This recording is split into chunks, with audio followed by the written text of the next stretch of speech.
maupay Adlaw. na aldaw kaliwa amin. Maupay nga adlaw. Buenos dias todos. Bon dia. Buenos días a todos los santos. Pampangan. To all the saints. Hindi ko alam yun. Mahirap sa Kapampangan yun Iba rin ang Tayo po'y mag-start. Tayo po'y manalangin. Father God, in the name of the Lord Jesus Christ. Father, thank you sa lahat ng mga blessings, sa lahat-lahat, Ama, na pinagkaloob mo sa buong linggo ng aming pamumuhay.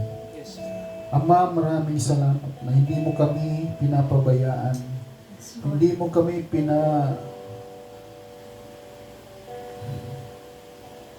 nandito kayo lagi. Kaya, Lord, kami dapat magpasalamat sapagkat iniingatan mo kami lahat. Hiningi namin, Ama, ang kapatawaran ng bawat isa sapagkat kami hindi perfecto. Maaari kaming nagkasala sa isip, sa salita, at sa gawa. Kaya Ama, patawarin po ang bawat isa. Pakalinisin niyo ang bawat puso ng bawat isa. Dalisahin niyo po kami. Ama, ituro niyo po sa amin ang pananampalataya na naayon sa iyo, Ama. Upang kami po ay mag-level up kung ano talaga dapat namin gawin. Kung ano ang dapat namin sundin. Na naway ituro niyo po sa amin, Ama. I-guide niyo po kami ng iyong Holy Spirit na siyang nagbibigay, nag-advise sa amin, nagko-comfort sa amin, Ama. Turuan niyo po kami, Ama, upang kami ay hindi maligaw, upang kami ay manatili sa daan patungo sa iyo. Wala kaming ibang pupuntahan kundi kayo, Ama, sapagkat nananalig kami, sumasampalataya kami sa iyong anak. Ang iyong anak na ibinigay niyo sa amin, inabot niyo kami sa pamamagitan ng iyong anak. Na kami po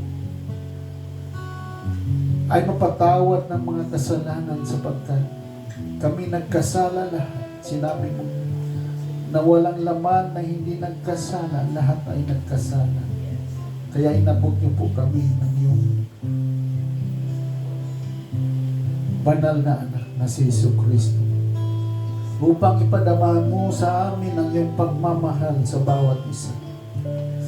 At naway maintindihan ng lahat na kami ay inabot, kami ay minahal sapagkat ibig mo kaming iligtas sa lahat po ng kaparusahan na darating sa mga hindi kumikilala sa iyo, Ama.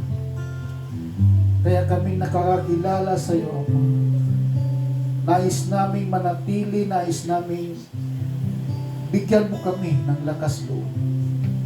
Bigyan mo kami, Ama, ng karunungan upang kami ay manatili. Bigyan mo kami lahat ng dapat namin gawin, Ama. Na kami ay laging makapaghanda sa lahat ng oras, Ama.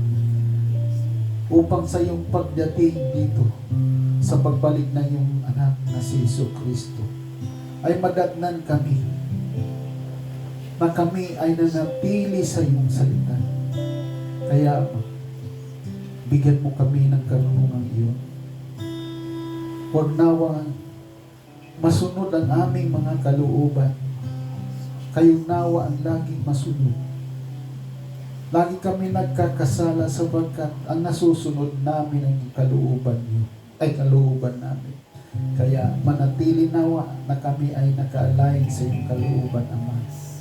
Kaya, Ama, ituro niyo sa amin ang lahat-lahat, Ama. Sa magitan ng aming pastor, ay ibuhos niyo po ang karunungan sa kanya, Ama. Ibuhos niyo po ang iyong salita Ibuhos niyo po ang salitang ipaparating niyo sa bawat isa sa amin. At sa lahat ng mga sumusubaybay, Ama, bigyan niyong pagkakataon na sila'y magkaroon ng pananampalataya, na pananampalatayang ibinigay mo sa bawat isa. Pananampalatayang kami ay maligtas. Bigay niyo po ang karunungang iyon, ang karunungang makilala ang totoong Panginoon, totoong Diyos na buhay, hindi yung mga Diyos na hindi buhay. Kaya Ama, sa umagang ito, naway ang lahat ng nakakarinig ng mga salita ng Diyos na ipapahayag mo sa bawat isa sa amin ngayon, Ama, ay manatili sa aming puso na lumago ito at mamunga at manatili ang lahat sa karunungang ibibigay mo sa bawat isa. Ama, dinadalangin ko rin sa mga may problema sa kalusugan. Alam namin wala namang ibang dakilang manggagamot, Ama. Nilalapit namin sa iyo, Ama. Alam namin na ikaw lamang ang aming pwedeng lapitan. Pagalingin niyo po, hipuin niyo po ang bawat isa. Ama, sino pa man ang may mga karamdaman, Ama, hipuin niyo po. At sino nangangailangan ng tulong sa iyo, Ama, pagbigyan niyo po sila, Ama. Hinihiling namin ang lahat ng ito, Ama, in the name of the Lord Jesus Christ. Kami po'y nagpapasalamat, Ama, sa banal na pangalan ng iyong anak na si Jesu Kristo. Amen, Amen, at Amen. Tayo po'y magsiawit na. Praise the Lord. Hallelujah. Thank you, Jesus.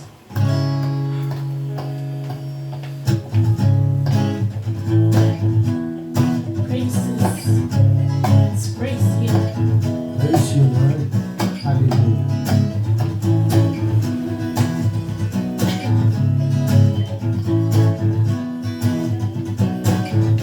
Hold me in your arms, never let me go.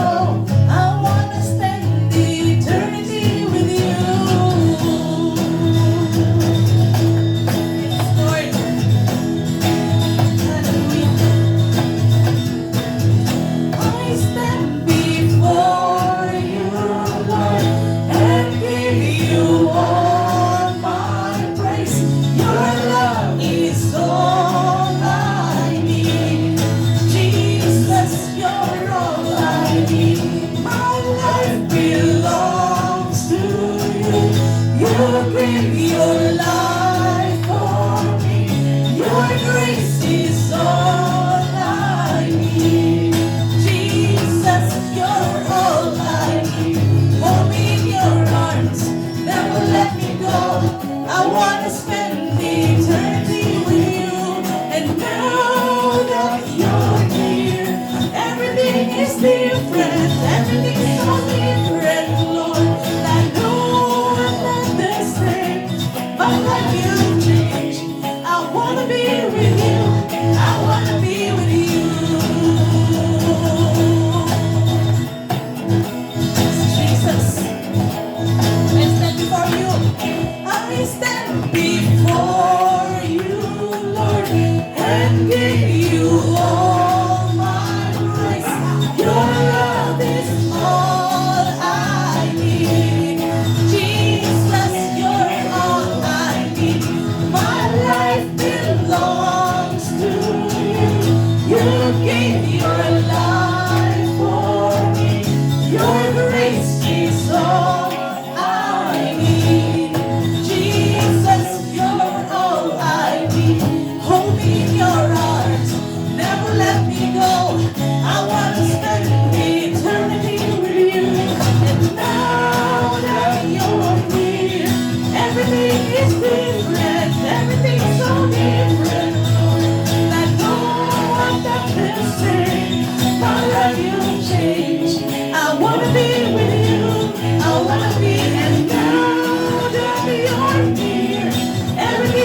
Jesus. We want to be with you, Lord. Hallelujah.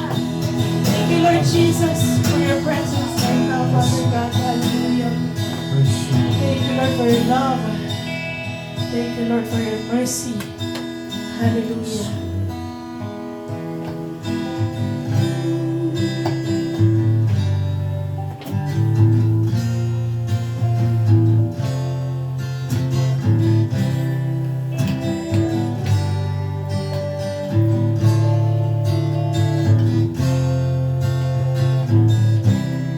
I can't believe the way the love has got a hold on me.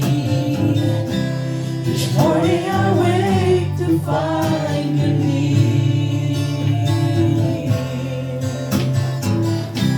You lift me above my fears and set my feet on solid ground.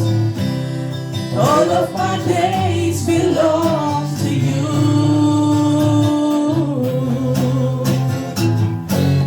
And I breathe in the breath of life that fills my heart. You are my own consuming fire. I stand here before you in wide open wonder, amazed at the glory of you.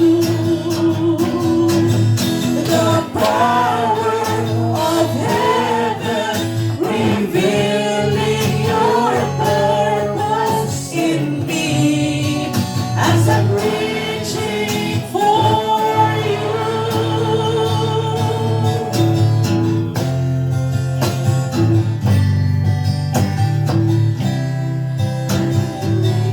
The way your love has got a hold on me. Each morning I wake to find you near.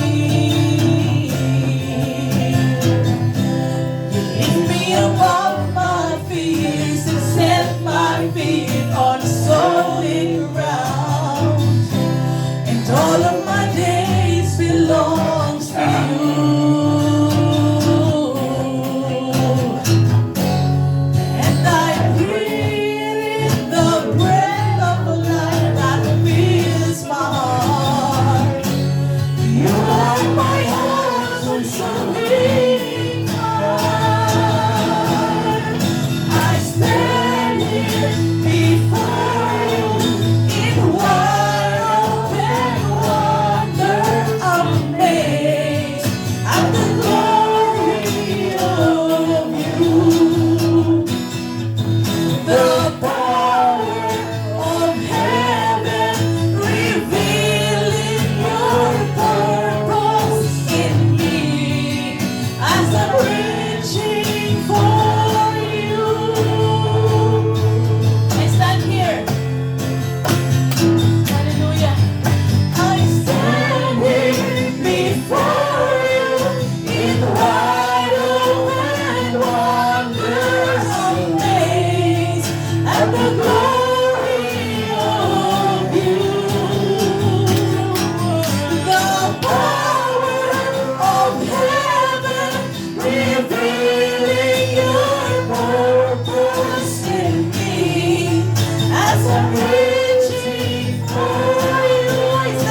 itinataas namin ang iyong banal na Panginoon. Yes, Lord Jesus, we are Father. Naway dinggin mo ang mga hiling sa bawat oras.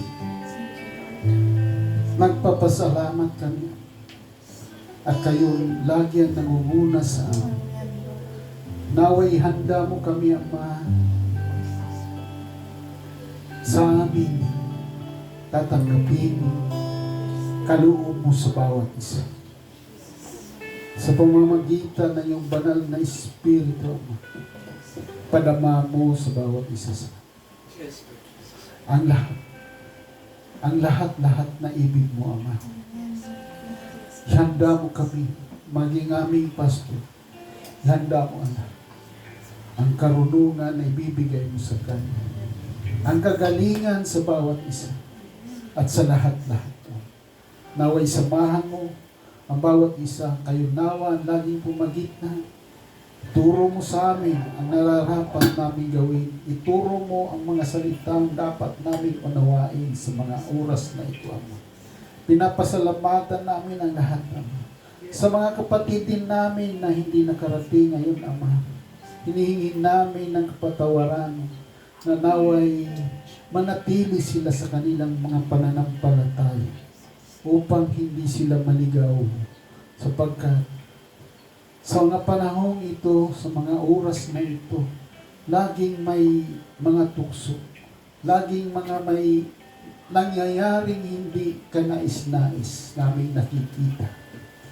Maging sa mga tao, maging sa mga lugar, maging sa aming bansa, sa lahat-lahat. Kaguluhan na nangyayari sa bawat dako ng lugar namin. Kaya, Ama, naway layo mo ang bawat isa. Ingatan niyo ang bawat isa na kami po ay hindi makuha ng aming mga kalaban, Ama. Kaya, Ama, dinggin mo ang bawat isa. Ingatan mo kami. Palakasin niyo po kami. Ibig namin, marating namin ang pananampalatayang ibig mo, Ama. Idagdag mo sa amin, Ama. Sa oras na ito, Ama, kami po'y magpapasalamat sa iyo. Sa pangalan ng aming Panginoong Hesus-Kristo. Amen? Amen. Praise God. Thank you, Hallelujah. sa iyo po.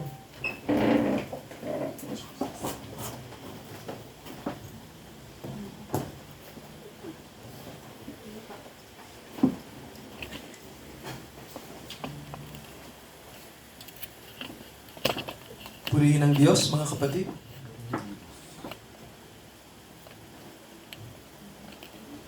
Ngayon po ang unang linggo ng Marso 2024. At ngayong buwan din po, ito na po yung sinasabi, mga kapatid, na crossroad between Parang labo. yung medyo malamig na panahon, iiwan na natin. No? Patawid na tayo sa, painit na po. So, brace yourself, mga kapatid, kasi ang sabi sa atin ay 40 degrees Celsius ang 40 degrees Celsius plus yung mararamdaman nating init pagpasok po ng tag-init sa bansang ito. Yan, kaya ano sabi mahal uli nung yung Korean na nandito? Dalawang klima lang ang klima ng Pilipinas. No? Mainit at sobrang init. Yan. Hot and hottest. Yun lang daw po yung klima natin dito. Yung gustong magsimbang tuta, papayagan ba natin magsimba? Let us pray, mga kapatid, at ilapit natin sa Diyos ang ating pong salita na manggagaling po sa banal na Espiritu. Dakilang Ama, salamat sa mga kapatid na dinako niyo po. At gayon din po, hindi lamang po summer ang aming ina-anticipate, kundi isa sa mga reason ng summer, Father, ay mayroon pong itinalaga sa Christian world na pag-alala sa ginawa ng inyong anak.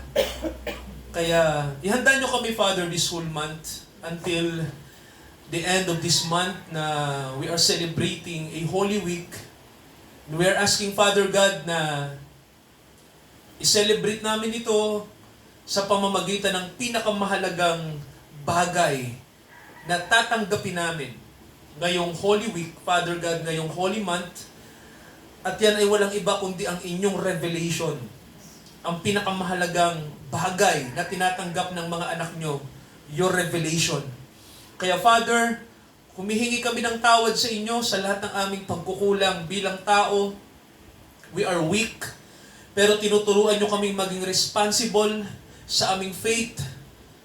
Kaya dalangin namin, Father God, na kahit kami ay weak, palakasin nyo kami sapagkat may sinabi si Pablo sa amin, the more na kami ay weak, the more na kami ay malakas. Sapagkat mahina man kami sa pagkatao, pero ang inyong Holy Spirit ay kasama namin. And we can do all things under your will through the Lord Jesus Christ. Magagawa namin ang lahat ng bagay. Hindi po ang mga bagay na ninanasan ng tao, kundi ang mga bagay po na nais nyong mangyari sa buhay namin. Father, i-bless nyo po ang aming fellowship ngayong araw na to sa unang linggo ng March. At nawa, Father God, anuman po ang kailangan naming word from you, ibigay nyo po sa amin. Kung may mga salita po na hindi mababanggit ng bibig ng tao tulad namin, let your Holy Spirit speaks in our soul, in our spirit. I-bless nyo po ang araw na to, Father. This is our prayer in the name of the Lord Jesus Christ. Amen. Kaya mga kapatid, buksan natin ang Colossians chapter 3. Pagpapatuloy po natin yung ating pinag-aaralan po sa yung sinasabi po sa Bible na ang salita ng Diyos ang lahat sa atin. The Word of God is everything for us. Sabi po ng verse 1, chapter 3, if you are risen with Jesus Christ, seek those things which are above. Hanapin niyo ang mga bagay na nasa itaas, where Christ sits on the right hand of God, kung saan si Kristo ay nakaluklok sa kanang kamay ng Diyos. Verse 2, set your mind on things above. Talagay niyo ang inyong mga pag-iisip sa mga bagay na nasa itaas, not on things on the earth, hindi ang mga bagay sa lupa. For you are dead, kayo'y patay na, and your life is hidden with Christ in God. Ang buhay nyo, sabi po ng Bible dito, no? Ang buhay nyo, ang ganda po, no? Ay nakatagong kasama ni Kristo sa Diyos. Naalala nyo mga kapatid nung last week, binigang natin diin yung pinaka-valuable na bagay na kailangan nating i-value bilang mga Christians. At sinabi natin mga kapatid, yung mga presumption ng tao tungkol sa pagiging Christian, sinasabi ng iba na mahalaga daw ang fellowship. Well, sa atin, ang fellowship mga kapatid, nag-uumpisa ang fellowship kapag naiintindihan natin yung sentro ng fellowship, which is the blood of Christ, di ba? May nakalagay kasi sa 1 John kung babasahin natin, di ba nakalagay dyan na kung sinasabi natin, tingnan nga natin mga kapatid ulit, para ma-review natin yung atin pong pinag-aaralan tungkol sa church at sa kung ano ang sentro talaga ng church, mga kapatid. So kung hindi ito magiging sentro ng ating pagka-church, ay much better mga kapatid, i-re-evaluate natin yung Christian faith natin. So 1 John chapter 1, tingnan natin, may sinabi si Juan dito, ang ating apostol, tungkol sa purpose ng fellowship sa Christianity. So 1 John chapter 1, anong sabi ng verse 6? Sabi po rito, kung sinasabi natin tayo may pakikisama sa Kanya, at naglalakad naman tayo sa dilim, ay nagbubulaan tayo. Di ba may sinasabi sa Bible mga kapatid na ano pong sabi? Na kung meron tayong fellowship sa Diyos at hindi naman tayo lumalakad sa liwanag, ano ang sabi mga kapatid? We are lying, no? So ibig sabihin po, hindi pwede mga kapatid na ang fellowship natin ay hanggang Sunday lang. Tama ho ba? Kasi po ang fellowship mga kapatid, first of all, sa Diyos nyo yan inuukol. Kasi maraming Kristiyano, di ba? Makakalusot tayo kapag Christian tayo, Sunday Christian, ang fellowship natin sa bawat isa sa atin, di ba? Pero pag kayo-kayo na lang, sino bang ka-fellowship nyo? So, kabarkada nyo sa labas or katrabaho, pwede. Pero ang sabi ng Bible, tayong mga Kristiyano, mayroon tayong number 1 na ka-fellowship. Sino po siya?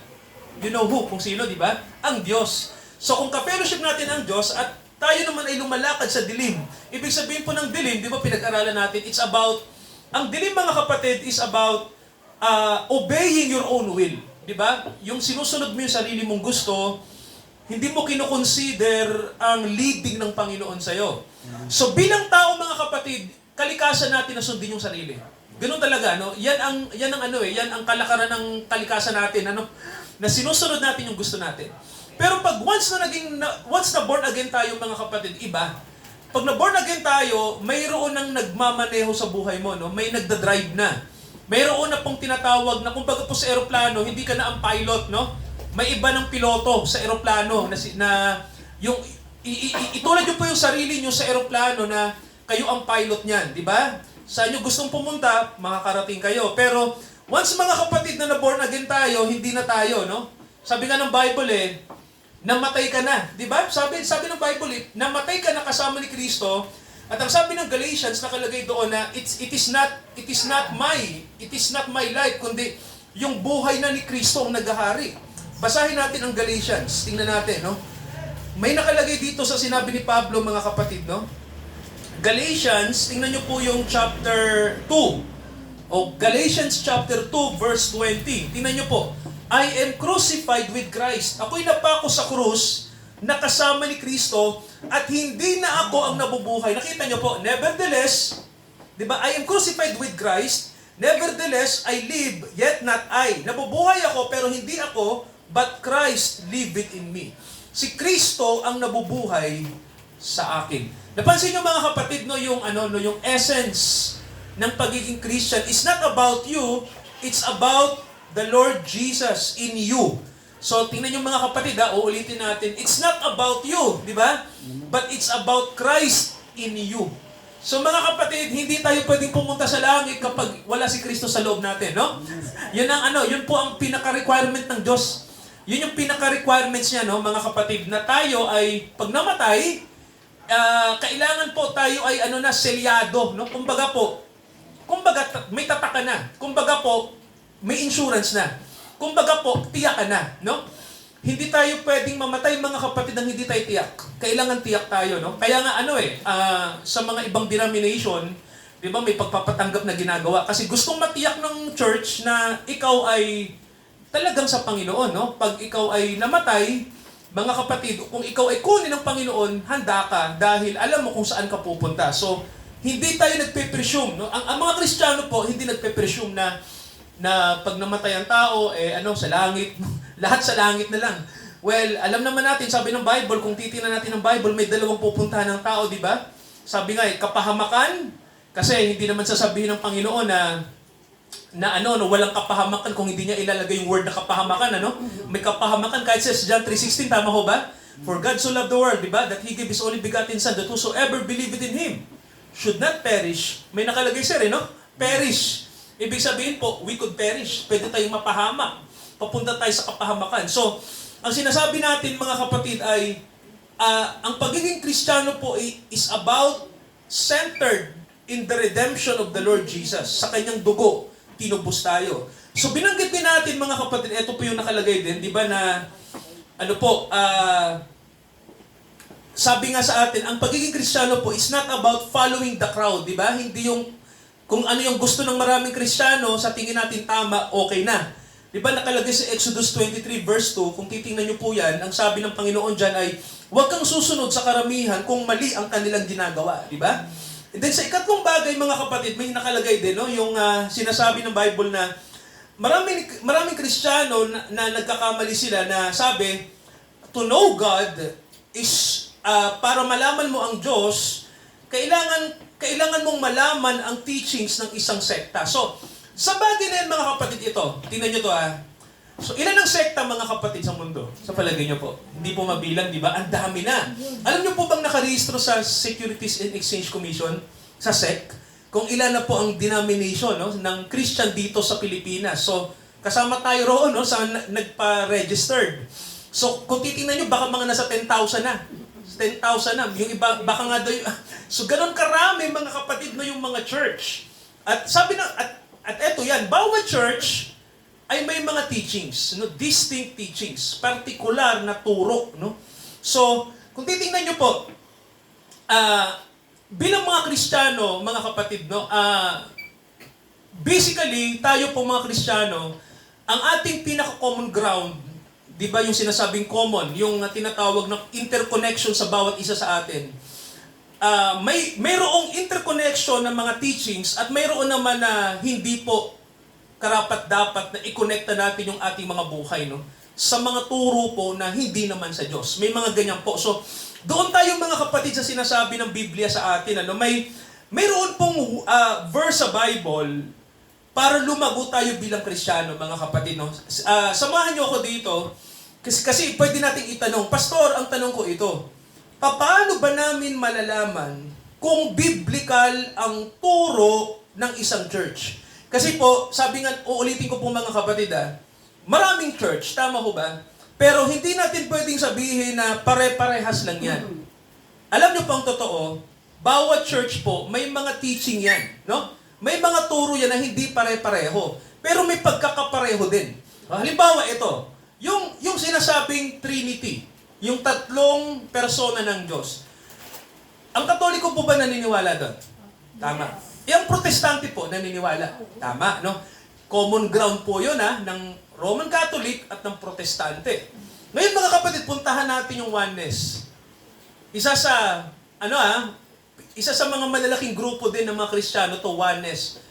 Yung oneness po ba sumasama sa mga Trinitarian? Hindi, no? Kasi iba yung pananaw nila, no? Sa Godhead, no? So ang Trinity po, isang Diyos na tatlong paghahayag, no? Tatlong personahe na pagpapahayag ng iisang Diyos. Sa oneness po, alam niyo po yung mga oneness, di ba? Ang paniniwala nila, may isang Diyos. Pero yung Diyos, mga kapatid, na sinasabing Diyos, na tinatawag nating Ama, ay di ba? Ang paniniwala nila, yung Ama ay naging anak. Naintindihan niyo pa, no? Yung Ama, naging anak, no? At yung anak, naging Espiritu Santo. So, kailangang alisin natin yung Trinity kasi hindi naman tatlo yun, kundi iisa lang yun na nagpalit-palit lang ng larawan. Naintindihan niyo po, no? Nagpalit-palit ang anyo. Yung Ama naging anak, yung anak naging Espiritu. So, sa bagay na yun mga kapatid, makikita natin na may pagkakaiba na, di ba? Pero alam niyo po, tingnan niyo po, ang mga Trinitarian tsaka yung mga oneness, iisa yung kanilang sistema. Nakikita niyo po, di ba mga Trinitarian, nag-hallelujah, praise the Lord. Di ba mga kapatid, nagpapagaling ng mga may sakit. Ganon din yung mga oneness kung titingnan mo yung mga oneness, ganon din sila. Nag-hallelujah, praise the Lord. They are praising the Lord. Tama ho ba? At nagpapagaling din sila. Parehas mga kapatid, no? Nagpe-praise in worship. Yung kinakanta natin, kinakanta nila. Di ba? Pero pag tinignan mo yung aral, yung teaching, magkaiba. Di ba? So mga kapatid, simple lang. Hindi po pare-parehas ang turo ng mga simbahan. Iba-iba po, no? Kaya ganito, paano ba namin malalaman, Pastor, kung biblical, no? Kung nasa Bible ba yung teaching? Kasi hindi pwedeng mga kapatid na maniwala ka lang sa magaling mangaral. Tama ho ba? Kailangan po ang kasulatan ay alam natin. Kaya ganito, hindi naman natin sinasabi na ang kasulatan, dahil ito po ay malalim at malawak, may ibang sekta, itong sabi sir, di ba? Wag niyong basahin, di ba? Ang babasa lang yung pare o yung ministro, yung mga miyembro hindi pwedeng magbasa. Well, mga kapatid, much more nga na magbasa kayo. Tama ho ba? Kasi para alam nyo kung yung tinuturo ng isang mangangaral ay nasa Bible. At tingnan nyo kung nasa konteksto ba yung kanyang sinasabi. Tama ho ba? So, mga kapatid, alamin natin yan kasi tayo ay mga Kristiyano, di ba? Tigasunod tayo ni Jesus. Pag sinabi pong tigasunod ni Jesus, ang ibig pong sabihin nun, mga kapatid, marunong tayo. Tama ho ba? Tingnan nyo po, basahin natin yung yung nakasulat sa Mateo 25. Tingnan nyo mga kapatid, kung sino ang mga totoong tigasunod ni Jesus. Tingnan nyo po Matthew 25, ano ang sabi ng verse 1? Kung magkagayon, makakatulad ang kaharian ng langit ng 10 dalaga na kinuha ang kanilang mga ilawan, lumabas sila upang salubungin ang kasintahang lalaki. Sino daw sir yung sasalubungin ng 10 dalaga? Yung kasintahang lalaki. Sino po yung kasintahang lalaki na sinasabi? Sino po yun? Si Jesus, no? Sasalubong sila sa Panginoong Jesucristo. Tingnan niyo po ang sabi ng Bible, ang 5 sa kanila ay mangmang. Tama ho ba? At ang 5 ay matatalino. Ibig sabihin po, binigyan din ng Panginoon sa Bible, no? Yung kahalagahan ng karunungan. Amen po ba? Kailangan mga kapatid, matalinong Kristiyano tayo sa panahong ito. Amen ho ba? Matalinong Kristiyano. Hindi po kailangang sunod-sunuran tayo, no? Matalinong Kristiyano, ibig sabihin nagsusuri tayo, inaalam natin yung totoo, kasi ang sabi ng Bible sa atin, darating ang araw, may hindi makakasama sa pagbalik ng Panginoon para dalhin niya sa langit ang kanyang mga anak. Naintindihan niyo po, di ba? Kasi dito sa parabola, mga kapatid, may naiwan. Tama ho ba? Sino po yung mga naiwan? Yung mga mangmang. Di ba? Ang mga napunta sa langit, yung mga matatalino. So, ibig bang sabihin, Pastor, nang didiscriminate ang Diyos? Hindi po, no? Hindi po nang didiscriminate ang Diyos. Ang problema po natin ganito, no? Sinasadya natin na sumuway sa Diyos. Yun po yun, ano? Hindi dahil, no? Kumbaga po, nagpakamangmang di ba? Parang ano yan, mga kapatid, no? Isipin nyo to, may tanong tayo. Bakit ba ang tao nagiging mangmang? Sa palagay nyo po, bakit ba tayo nagiging mangmang? Kung hindi tayo teachable, tama ho ba? Kung hindi tayo open na turuan ng banal na espiritu, doon tayo nagiging engot. Yun po yun, ano? Pero ang tao po, kahit mahinang ulo, mahina ang puso, kapag bukas siya na maturuan, natututo po. Tama ho ba? Natututo ang tao na hindi po, na willing matuto. Pero kung ayaw mong matuto, problema yon, sir. Problema po yon. Kaya ang sabi ng Bible sa atin, may 5 matalino at may 5 mangmang. Ibig sabihin po, ang 5 matatalino, alam nila ang salita ng Diyos. Amen po ba? Kaya yung, di ba sabi ng Bible, yung kanilang ilawan, hindi po umaandap. Tama ho ba? May langis. Kasi po, ang langis ay simbolo ng, ano yung oil? Anointing. Di ba? Ang anointing, mga kapatid, saan ginagamit yan? Yung pahid ng langis. Pag ikaw ay tinatatakan ng Holy Spirit, si David, nung siya po ay gawing hari ng Diyos, di ba sir? Anong ginawa ni Propeta Samuel? Binuhusan ng langis saan? Sa ulo, no? Yun po ay simbolo, mga kapatid, na ikaw ay tinalaga ng Diyos. So, ang langis na yan, mga kapatid, ay, kailangan puno. Lagi tayong puno. Ano po ba yung puno? Kaalaman. Puno ng kaalaman. Puno tayo ng kapahayagan. Revelasyon. So, kung tatanungin niyo ako, mga kapatid, paano ba namin malalaman, Pastor, kung tayo ay nakasusunod sa turo ng Espiritu ng Diyos, no? Tandaan natin, mga kapatid, ganito, kahit sino po pwede mag-interpret ng Bible, no? Kahit na sino po, kaya. May tanong lang tayo. Ang interpreter po ba ng Bible, tao po ba? O ang banal na Espiritu? Sige po, anong sagot? Ang banal na Espiritu. Kaya, mga kapatid, ito yung challenge sa atin, no? Papaano ko madidetermine na galing sa Holy Spirit ang isang interpretation? Papaano po ba? So, mga kapatid, bigyan ko kayo ng idea, no? Sabi ng Biblia sa atin, mayroon po akong babasahin, mga kapatid, no, na sinabi ni Pedro. Sige po, samahan niyo ako. Okay. Sa aklat ni Pedro, mga kapatid, no, sa Bagong Tipan, meron tayong titingnang talata, no, na sinabi si Apostol Pedro. Okay, basahin natin yung 2 Peter, 2 Pedro, chapter 1. Okay, 2 Pedro, chapter 1. Okay, so, okay, basahin natin yung verse 16, no? Yung mula verse 16. Alright, so verse 16, ano pong nakasulat? So, sundan po natin. Sabi dito, eto si Pedro, nagpatotoo siya, no? Tungkol kay Hesukristo, kung sino si Hesukristo. Meron siyang testimony na sinasabi. Sabihin nyo nga po, testimony. So, di ba tayo, mga kapatid, nagsasabi tayo ng testimony, di ba? So, si Pedro nagsabi ng testimony niya. Sabi niya, kami ay sumusunod sa mga, hindi kami sumusunod pala, sa mga katha na ginawang mainam. So, sabi ni Pedro dito, hindi daw siya nagkikwento ng mga kwentong barbero. No?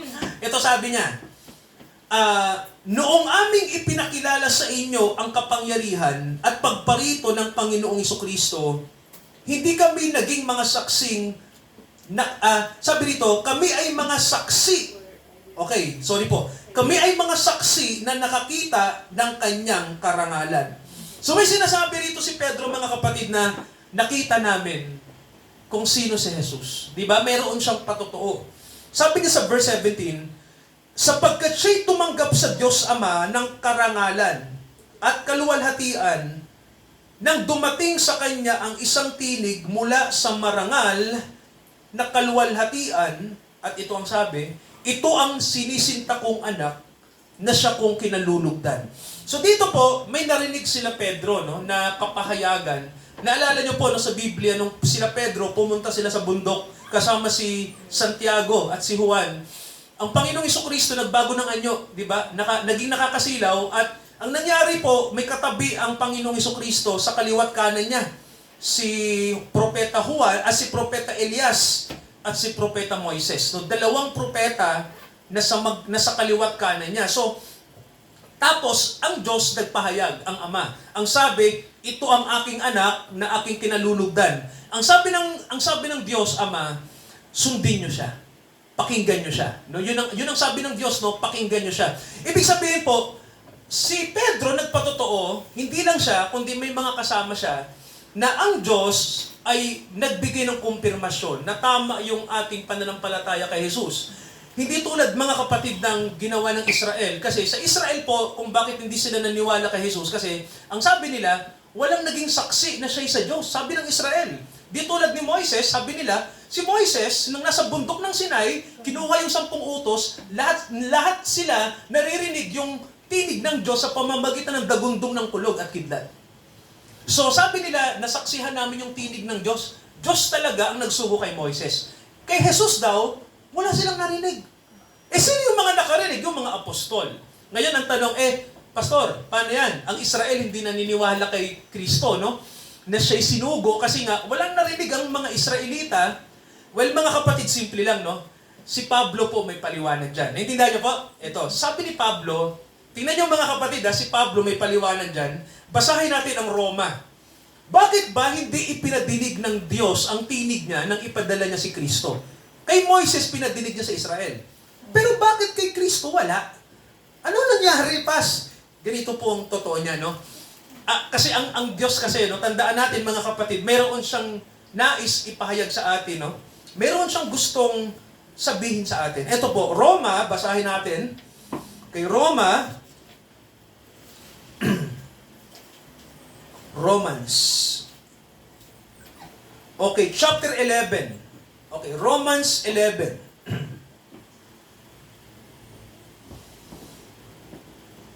Okay.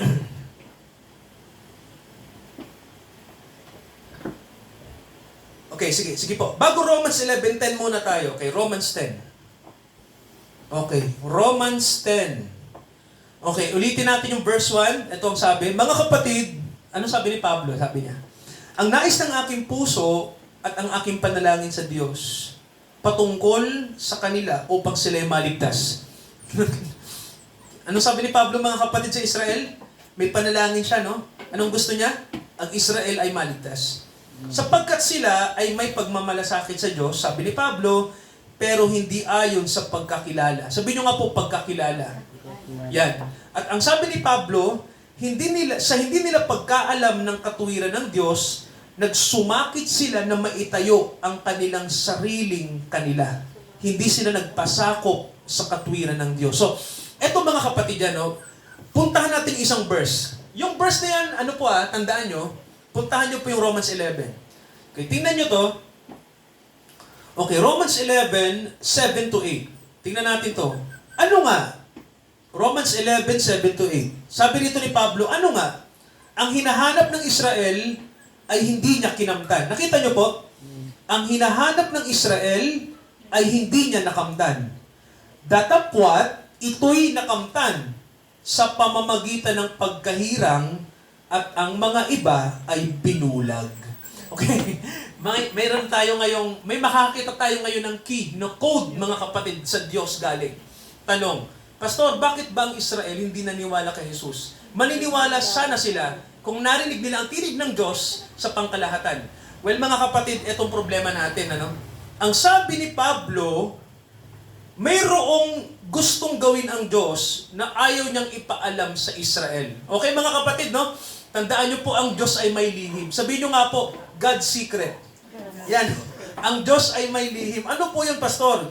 Tingnan niyo po ang sabi ng Bible, ha? Ang nakalagay po, ang Israel, sabi ng verse 7, ay binulag. Ibig sabihin po, may hindi ipinaalam ang Diyos sa kanila. Well, tandaan natin mga kapatid, no? Ang Diyos ay nag-set up sa Israel na hindi niya ipaalam ang lahat ng kanyang kapahayagan. Naintindihan niyo po? So, bakit pastor ginawa ng Diyos yun? Bakit niya hindi pinaalam lahat? Well, mga kapatid, tuloy natin yung pagbasa, ha? Tuloy natin. Sabi ng verse 8, ayon sa nasusulat, tuloy natin. Binigyan sila ng Diyos ng espiritu ng pagkakatulog. Yung pala, mga kapatid, no? Diyos pa ang nagbigay. Ano pong nakita niyo? Ano mga kapatid? Bakit hindi naniwalang Israel? Ang Diyos pa ang nagbigay na sila po ay mabulag. Wow. Ano po ba ang Diyos? Sovereign po ba siya? Oo. Sovereign talaga. Di ba, no? So, mga mata na hindi nakakakita. May mga pakinig pero hindi nakakaunawa. At ang sabi ni Pablo hanggang sa araw na to. Ngayon, tingnan nyo mga kapatid, no? Basahin natin yung verse 11. Talon tayo ng verse 11. Tingnan nyo po. Nangatisod, sinasabi ko, natisod kaya sila upang mahulog? Matindi to, no? Sila ba ay natisod para sila ay mahulog sa kasalanan? Sabi ni Pablo, God forbid. Okay. Ito yung paradox. Sabihin nyo nga mga kapatid, paradox. Ano nyo ba ibig sabihin nun? Ibig sabihin po nun, magkasalungat na statement, no? Hindi po magka-jive, no? Kumbaga po parang ganito, ang ibig sabihin po ng paradox, parang ganito po yan. Si Pastor John, walang buhok, si Pastor John may buhok. Alam nyo yan? Yun ang paradox, no? Parang, saan ba yung totoo dyan? No? Parang ganyan, no? So dito sa Bible, may sinasabi po na ang Israel, hindi sila naniwala sa Panginoong Jesucristo. Tama ho ba mga kapatid? Hindi sila naniwala. Ngayon, may sinabi ang Diyos yung hindi nila paniniwala, ibig bang sabihin yan, tuluyan na silang mawawala sa Diyos? Yan, ano? Yung kanila bang pagkakasala sa Diyos, tuluyan na ba yun? Wala na bang hope? Wala na bang pag-asa? Kawawa ba sila? Anong sabi ni Pablo? Hindi. Di ba? Sabi niya, huwag mangyari. Di ba mga kapatid? Tandaan niyo tandaan niyo mga kapatid to, gusto ko pong makita yung soberenya ng Diyos, no? Kahit sa buhay po natin. Tandaan po natin, sa Diyos po, walang imposible. Amen po ba? Ang isang unbeliever, kapag ang Diyos kumilos dyan, tandaan niyo, mga kapatid, no? Kahit bulag yan, ayaw niya sa Diyos. Patay siya sa kasalanan. Once ang Diyos kumilos sa taong yan, he will be converted. Amen. Tama ho ba? So mga kapatid, hindi mo pwedeng limitahan ang Diyos. No? O baka kasi sabihin natin, kulang pa pastor yung prayer ko talaga. Kulang na kulang. Well mga kapatid, tandaan natin, gusto ng Diyos ipag-pray mo yung tao. Gusto ng Diyos magsikap ka, nadalhin mo siya. Pero gusto rin ng Diyos ipagkatiwala mo sa Kanya lahat. Paradox po ba? Opo. No? Di ba no? Parang ganito yung mga kapatid, magsikap ka sa pananampalataya. Tama ho ba? Pero ang pananampalataya hindi galing sa'yo. Tingnan nyo, marami po bang paradox sa Bible? Marami. Di ba mga kapatid? Pero gusto ng Diyos magkaroon talaga ng paradox. Magkasalungat na bagay. Kasi mga kapatid, gusto ng Diyos, umasa tayo sa Kanya at umasa rin tayo sa biyaya na binigay niya sa atin. Amen po ba? Sa capability natin. Ako naniniwala ako mga kapatid ito, no? Ang pananampalataya galing po ba sa Diyos? Yes. Tama ho ba? Tama. Pero anong gusto ng Diyos sa atin para maligtas? Anong kailangan natin gawin? Kailangan tayong sumampalataya. Di ba? No? Pero saan daw galing yun? Sa Diyos, di ba? Paradoxical mga kapatid. No? No? So, ibig pang sabihin, pastor, dahil galing sa Diyos, di ba, binabali natin yung maling pananaw ng mga tao na, galing pala sa Diyos hindi na ako gagawa. Mali ho ba yun? Napakamali. Kasi mga kapatid, tandaan natin, kapag nasa Diyos tayo, mga kapatid, no, lalo ka nga magsisikap na maglingkod Tama ho ba? Ang Diyos po, hindi po niya tayo ginawang tamad. Okay? Hindi niya tayo ginawa na walang gagawin. Hindi po tayo tuod, no? Na parang robot na pakikilusin niya lang tayo sa gusto niya, no? Ano tayo mga kapatid? Tao. Tama ho ba? Nag-iisip, gumagalaw. Tama ho ba? So mayroon tayong kakayahan galing sa Diyos. No? Naggamitin po natin. Ang problema ng Israel, alam natin mga kapatid, no, na hindi nila nakita kasi nga, alam natin, Diyos nga ang gumawa nun. Binulag sila. Sabi ni Pablo, may pag-asa yan. Tuloy natin ang pagbasa mga kapatid. Datapwat sa pagkahulog nila, sabi rito, through their fall, ang ganda, no? Tingnan niyo mga kapatid to, no? Yung galawan ng Diyos dito. Sa pamamagitan ng kanilang pagkahulog, dumating ang kaligtasan sa mga hintil. Nakita niyo po? Salvation comes to us. Anong naging cost, mga kapatid, ng kaligtasan natin? Anong naging cost? Anong naging kapalit? Pagkabulag ng Israel. Tama ho ba? Para tayo ay maligtas. Nakita niyo po yung galawan ng Diyos diyan? No? Mga kapatid, no? Binulag niya yung kanyang bayan para tawagin niya ang hindi niya bayan. Tayo po yon. Ang Israel po ba bayan ng Diyos? Yes. Sabi ng Bible sa atin, mahal ng Diyos yan eh. Pero alam niyo po ba mga kapatid, di ba sabi nga ng Bible sa atin, pansamantala lang silang binulag. Tama ho ba? Pansamantala yan. Kasi kapag, sabi nga ng Bible sa atin, kapag dumating na yung word, yung ginamit ng Bible dumating na yung last batch, yung huling grupo ng mga Christians na papasok sa biyaya, ang sabi sa atin, it will be our end. No? Tayo naman po ang mabubulag, mga kapatid, no? Tayo na, kumbaga po, pag pumasok na yung huling batch, ang lahat ng nasa Christianity, mabubulag na po. Ang Israel naman ang magbubukas ang mata. No, sila naman ang bubuksan ng Diyos ng paningin. Ang binulag, ang iba nakakita. And then time will come, babalik na rin naman ng Diyos, i-reverse niya lang. Tayo naman ang bubulagin niya, at ang Israel naman ang pagbubuksan niya. Huwag kayong mag-alala kasi hindi lahat bubulagin. Ang makakakita ay ang mga huling batch. No? Basahin natin sa Bible, mga kapatid, na basahin natin sa Bible na ang church naman ang bubulagin sa panahon na to. Okay? Tingnan niyo to. Okay. Eto, tingnan niyo to. Tingnan niyo to na tayo ang church naman ang bubulagin. Okay? Ang church, mga kapatid, Okay, Apocalypse 3. Well, o nga pala. Ito ang ating statement ngayong umaga, ngayong tanghali, no? We are no longer, tama mahal, we are no longer part of hindi na tayo kabahagi ng sinasabing church na bubulagin ng Diyos. Hindi po, no?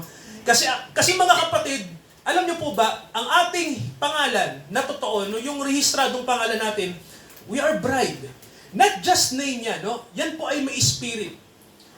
Basahin natin yung Revelation 3. Okay, tingnan niyo to Revelation chapter 3. Tingnan niyo mga kapatid yung mangyayari sa church sa huling araw, verse 17. Tingnan niyo to Okay, Revelation 3:17. Sabi diyan, anong sabi diyan ng Panginoong Jesucristo? Sinabi mo ako'y mayaman, naggamit ng kayamanan, hindi ako nangangailangan ng anuman.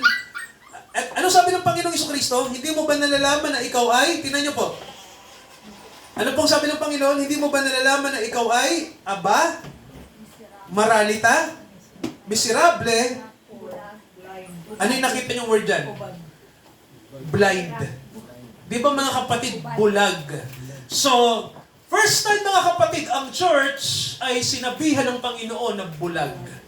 At ang nakakapagtaka dito, sinabi niya ang salitang bulag. Tingnan niyo sinabi niya ang salitang bulag sa huling church. Laodicea na po. Kahuli-huli ang church. Ano ibig sabihin ng pastor? Ibig sabihin po, mayroong gustong ipahayag ang Panginoon dyan. Sa huling araw, ang church ang mabubulag. Sila na po ang mabubulag. Well, ganito. Pastor, paano yan? Di ba church tayo? Well, technically church, pero etong totoo, ang totoo niyan, ayoko na maging church. Etong gusto kong maging. Samahan niyo ako mga kapatid sa word na to, no? Kasi may nakalagay sa Revelation. Sa chapter, basahin natin yung chapter 22. Okay, Revelation chapter 22, 16 to 17. May babasahin tayo. Okay, Revelation 22, 22, 16, 17. Okay, may sinabi ang Panginoon na grupo ng mga tao na hindi na church ang pwedeng itawag sa kanila. Ano yun, Pastor? Let us read it, mga kapatid. Sabi rito ng Panginoong Jesucristo, I, Jesus Christ, have sent mine angel to testify unto you these things in the churches. I am the root in the offspring of David. I am the bright and morning star. May sinasabi rito mga kapatid ng Panginoong Jesucristo na pinapatotoo niya sa kanyang anghel na sinugo na pinapasabi niya sa mga iglesia, mga kapatid, no? Bakit kaya? I am the root in the offspring of David and the bright and morning star. Kung titingnan niyo po rito, sabi ng Panginoong Jesucristo, ako ang galing sa lahi ni David. May tanong tayo mga kapatid dito, no? Bakit ang churches sinabihan ni Jesus na siya ay galing sa lipi ni David? Ano kayang ibig sabihin niya, no? Ang ibig sabihin niyan mga kapatid, kailangang pagharian ni Kristo itong mga taong to kasi may sinasabi mga kapatid sa Bible, no, na kamay na bakal ang gagamitin sa kanila ng Panginoong Jesucristo. Yun ang totoo, no? Dadaan sa kamay na bakal itong mga churches na to, no? Kasi kingship, ang Panginoong Jesucristo ay hukom na at hari pagdating niya. So, di ba pastor, wala ng condemnation ang mga nasa church? Well, mga kapatid, yung kasama sa mga tinubos, pero yung mga churches na ayaw makinig sa kanya, itadaan sila sa paghuhukom niya. Tingnan niyo po yung verse 17. Anong nakasulat po? Ang Espiritu ng Diyos at ang nobya niya ay nagsasabi, lumapit kayo. Nakita niyo po? Come. Diba? Lumapit kayo. Ang siyang may gusto na, ang nauuhaw, ibig sabihin po, ang may gusto ng salita ng Diyos. Lumapit kayo. Diba? Mga kapatid, sino ang tumatawag sa mga tao para magsisi, para lumapit sa Diyos? Hindi ang church. Ano napansin niyo po? Ang Holy Spirit at yung isang grupo ng mga tao, anong tawag sa kanila mga kapatid ng Bible? Bride. Di ba? Ang nobya, ang asawa ni Jesus Christ. So mga kapatid, gusto kong sabihin to sa inyo, may pagkakaiba ang mga churches at ang bride. Hindi sila iisa na. Sino po yung bride, pastor? Yung kinuha ng Panginoon, yung matatalino, doon sa Matthew 25. Sino yung churches, pastor? Yung naiwan. Yung 5 mangmang. Yung 5 matatalino, pastor, sino yon? Mga marurunong sila. Bride sila. Nasa church. So mga kapatid, may pagkakaiba ang dalawang grupo kanina. Yung mga nasa churches, yung mga nasa simbahan, yung mga nasa iglesia, at yung kasama sa nobya ni Jesus Christ. So may tanong tayo, saan na ba tayo nakabilang ngayon mga kapatid? Ako gusto ko, kabilang na ako sa bride ni Jesus. Mga kapatid, no? Kaya po, kailangan magsikap tayo na maging bride, no? Di ba ang bride, tingnan nyo po, bago tayo magtapos, malapit na si Jesus dumating, no? Basahin natin ang Revelation 19. Tingnan nyo po ang ginagawa ng bride sa mga huling araw. Okay, basahin natin. Dito tayo magtatapos. Revelation 19. Ano pong sabi ng Revelation 19? Okay, tingnan natin to. Basahin natin ang verse 6. Okay, verse 6. And I heard, ano sabi ni Juan? I heard as it were the voice of the great multitude, the voice of many waters. Nakarinig ako ng tinig ng tulad ng maraming tubig. Voice of mighty thunderings, tulad ng mga pagkulog na nagsasabi, Hallelujah! Ang Panginoong Diyos ang makapangyarihan sa lahat. Sabi ng verse 7, let us be glad, magalak tayo, parangalan natin siya, sapagkat ang kasalan ng kordero ay dumating na at ang kanyang asawa ay naghahanda na. Di ba, no? And his wife had made herself ready. Sino kaya ito, mga kapatid? Ang asawa niya, hinahanda niya na ang kanyang sarili. Mga kapatid, no? Ito yung sinasabi ko, mga kapatid, na huling batch, the bride of Jesus Christ. Ito yung sinasabi na grupo ng mga tao na they are not belong to the church institution anymore. Hindi na sila kasama sa mga iglesia na hindi nakikinig sa Holy Spirit. These people, mga kapatid, ito yung mga tao na partner ng Holy Spirit. Di ba kanina nakita nyo? The Spirit and the bride say, come. Na nakita nyo, no? Ang Holy Spirit at ang nobya ay nagsasalita, lumapit kayo. Gusto nyo ng salita ng Diyos? Lumapit kayo. Mag-pray tayo, mga kapatid. Nawa, maintindihan natin to sa mga darating na mga panahon. Ang pagiging bride ni Jesus. Paano ba magiging bride, pastor? Hindi ko po alam, pero let the Bible speaks to us. May sasabihin ng Diyos sa atin. Manatili lang tayo sa kanyang biyaya.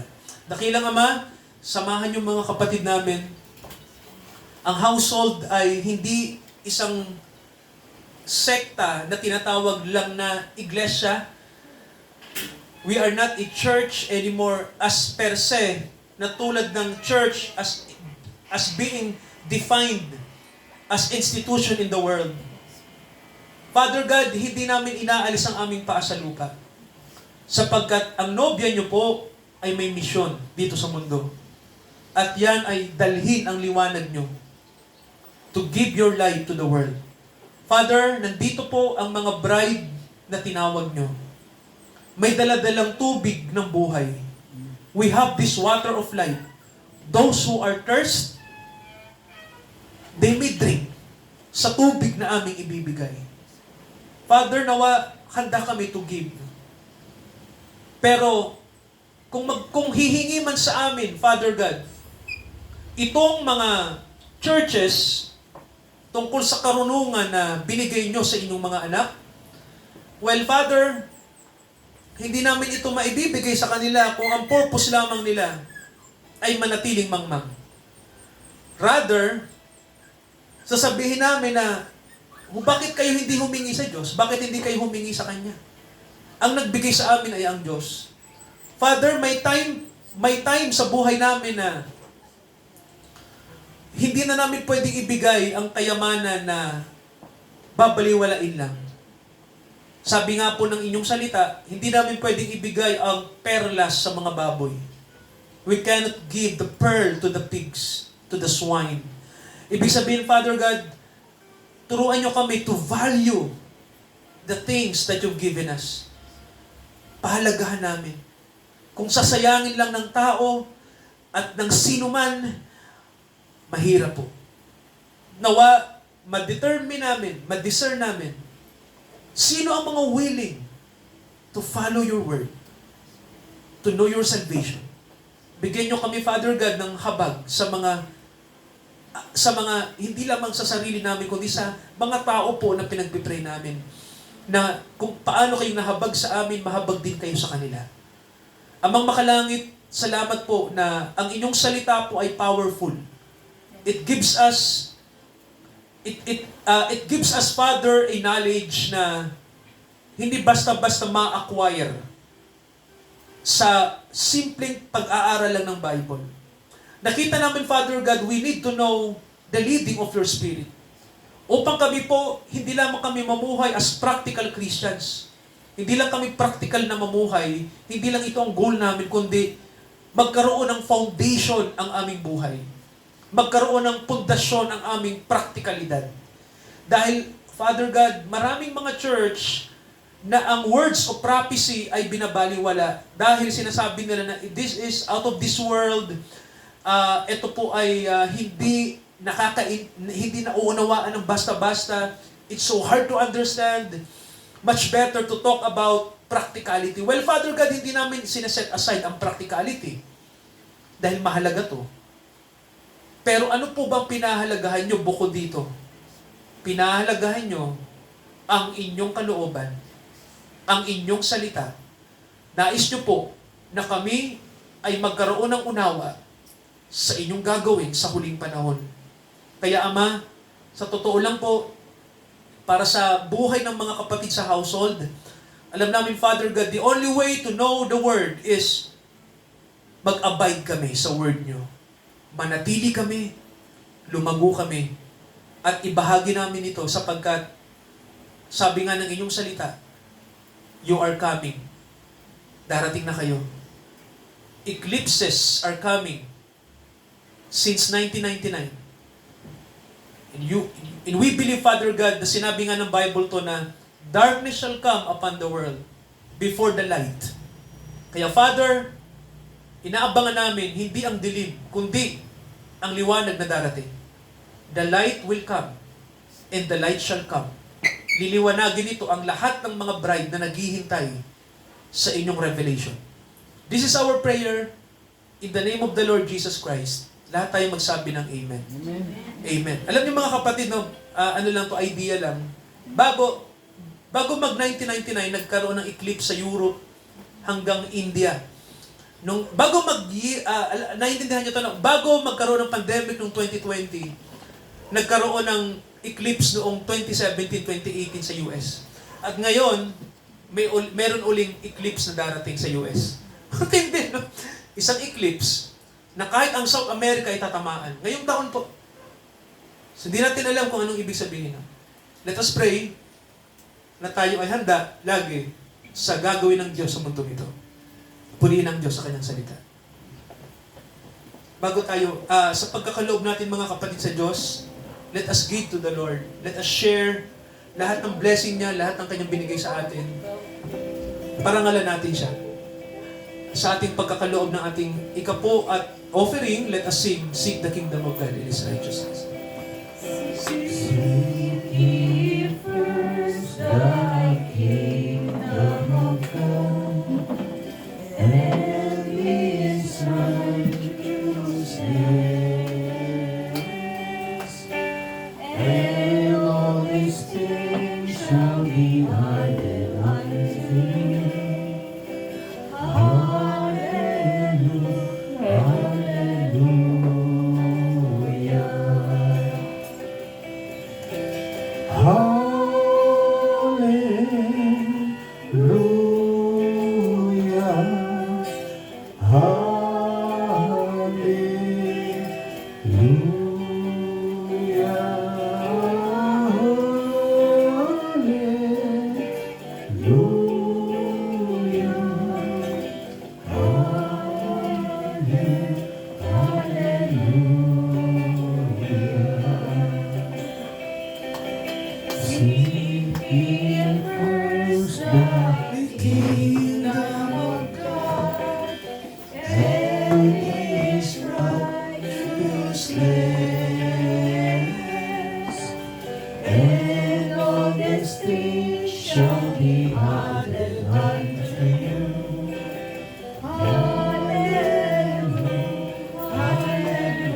Ama sa langit, nandito kami sa panahon na ang inyong revelation ay labas sa mga sekta.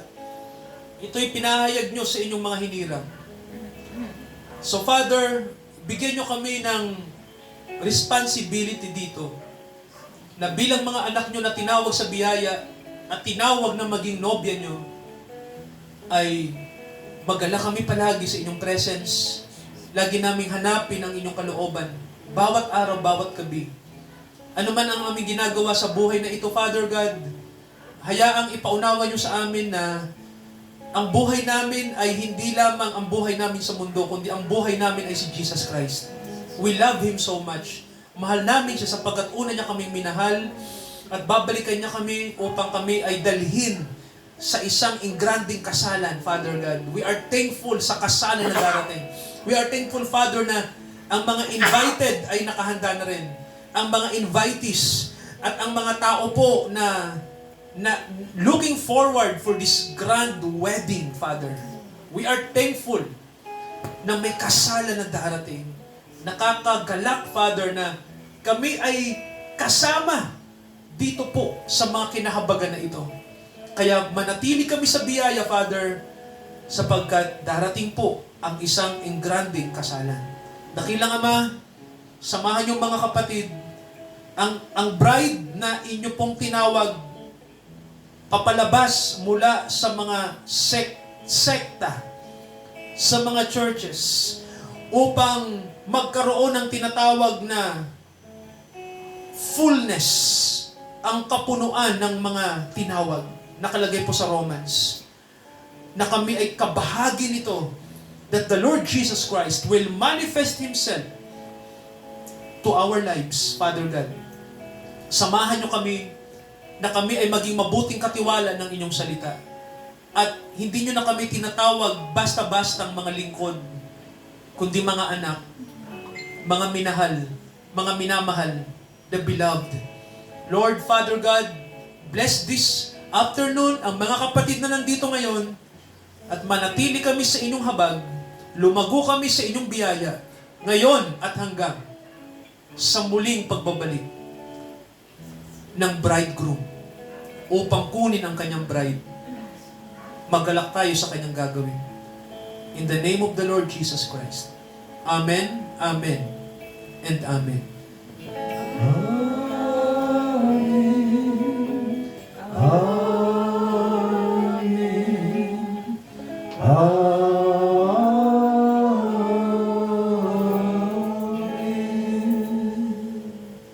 Purihin natin. Praise the Lord Jesus. Praise God mga kapatid. Good morning sa ating lahat. Good afternoon pala, tita. Masarap ang ulam. God bless, tita.